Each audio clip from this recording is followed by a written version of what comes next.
Ever found yourself staring blankly at a textbook, struggling to absorb information, or perhaps cramming for an exam the night before? It's a common struggle many people face, but fear not.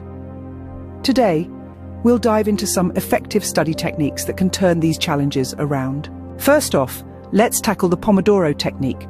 An Italian tomato-inspired method, the Pomodoro technique suggests studying in bite-sized 25-minute intervals. These intervals, known as Pomodoros, allow for focused study sessions, punctuated by short 5-minute breaks to refresh the mind. After 4 Pomodoros, reward yourself with a longer break of 15 to 30 minutes. This cycle of focus and relaxation helps to maintain mental agility while reducing fatigue. Next in line is the Feynman technique. Named after the brilliant physicist Richard Feynman, this technique encourages understanding over rote memorization. Start by choosing a concept and studying it thoroughly. Then explain this concept in your own words as if teaching it to someone else. If you stumble or struggle, revisit your study materials.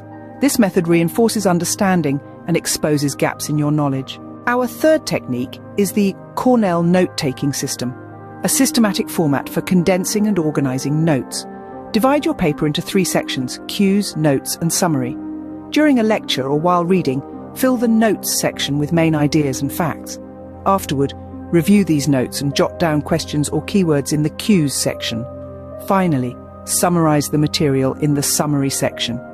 This technique enhances recall and comprehension. Now, let's revisit these techniques. The Pomodoro technique uses timed intervals for focused studying and breaks, promoting mental agility and reducing fatigue. The Feynman technique encourages deep understanding by explaining concepts in your own words, thus identifying gaps in knowledge.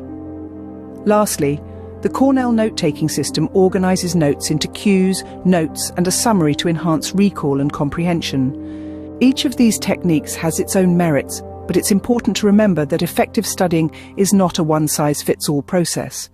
Experiment with these methods, tweak them to suit personal needs, and find that perfect blend that works for you. After all, the goal here is not to study harder, but to study smarter.